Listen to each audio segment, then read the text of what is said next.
कल का दिन तो बहुत मुश्किल गुजरा होगा। बीटीसी में 8% का क्रैश आ गया, और उसके पीछे का रीज़न भी जो मैं आपको बताऊंगा। इसके साथ साथ ऑल कॉइन में भी बीटीसी से भी ज़्यादा ब्लीड हो गए। किसी में 30%, किसी में 40%, किसी में 70% तक का क्रैश आया है मीम कॉइन्स में तो। और इसका यही रीज़न है मार्केट क्रैश होने का कि वॉर।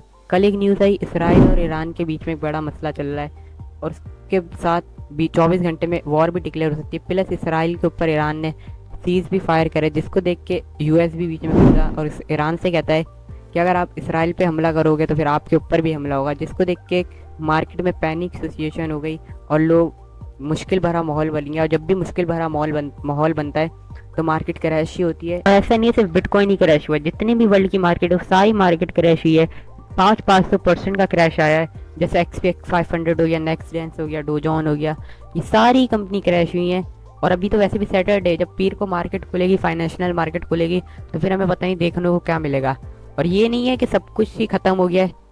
मेरे पास कुछ पॉइंट है जिससे आप लोगों को देख के थोड़ा आसरा हो जाएगा, क्योंकि पहले भी एक चार्ट में ऐसा हो चुका है, वो भी मैं आपको दिखाऊंगा। चलिए अब थोड़ा एनालाइज कर लेते हैं मार्केट को। तो बिटकॉइन अपनी एक अच्छी सपोर्ट पे खड़ा हुआ है, एक अच्छे लेवल पे है, और जो उसकी रजिस्टेंस है वो उसकी ऑल टाइम हाई बन गई है। अभी तो माहौल सही है, अभी पैनिक वाला माहौल नहीं है। अगर ये ब्रेक करके 60,000 के लेवल को ब्रेक करता है तो थोड़ा पैनिक वाला माहौल बन जाएगा मार्केट में, या इस ट्रेंड लाइन को ब्रेक करता है। अगर इसके ऊपर रहेगा तो अभी तो सही है, पर क्रैश बड़ा आया है, लेकिन उससे पहले जो पंप आया उसके हिसाब से क्रैश कुछ भी नहीं है। अब समझते हैं ऑल कॉइन में क्यों डंप आया। ऑल कॉइन का एक ही रीज़न है, बिटकॉइन डोमिनेंस। बिटकॉइन डोमिनेंस ने अपने 55 वाले लेवल को ब्रेक करके 56 तक तो चला गया, अब ये 57 तक भी जा सकता है, जिससे बिट ऑल कॉइन्स और डिलीट कर सकते हैं। तो ये हमें देख के रखना है। और चार्ट में से पहले बार भी हो सका है कि जब कोविड आया था, जब कितना एकदम से इतना क्रैश आया मार्केट में, 60% का क्रैश आया था, तो उस वक्त तो लोग नहीं गए ना। लोगों को अगर लोग समझते कि क्रिप्टो ख़त्म हो गई, अब इसमें कुछ नहीं है, पर वो लोग उधर ही रहे, फिर उनका जब उतना प्रॉफिट भी बना। अगर वो उस वक्त चले जाते तो उनका प्रॉफिट भी नहीं बनता, इतना कुछ होता भी नहीं, क्योंकि उन लोगों को लगता ही नहीं कि रिकवरी होगी। रिकवरी क्या, यहाँ तो इतनी बड़ी रैली आ गई थी, अब लोगों ने इतना प्रॉफिट बनाया। अगर वो उस वक्त चले जाते तो उनका कुछ भी नहीं बनता। कहना चाहूँगा अगर आपके पास पैसा पड़ा तो आप थोड़ा बहुत बाय करना अभी से शुरू कर लो, क्योंकि मार्केट में रिकवरी तो आएगी।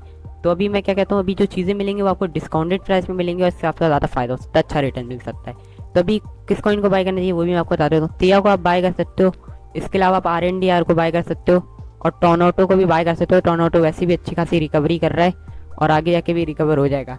और क्या पता कल को ही, अभी 24 घंटे दिए ईरान ने वॉर के लिए, क्या पता वो सुलझ जाए, वॉर ख़त्म हो जाए, तो मार्केट पूरी फिर से रिकवर हो जाएगी। क्योंकि ये चीज़ें जो होती हैं ये होती हैं अनप्रेडिक्टेबल, कोई भी बताएगा नहीं, कोई भी प्रेडिक्ट नहीं कर सकता, कोई भी आपको आके नहीं बताएगा कि अभी वॉर होने वाली है तो अभी बाय कर लो, शॉर्ट कर लो, सेल कर लो, लॉन्ग कर लो।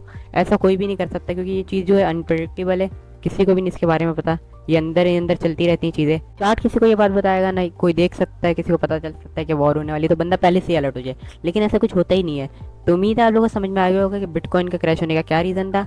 अब तो उम्मीद यही करनी है हमें कि वॉर सुलझ जाए और मार्केट वापस रिकवर हो जाए।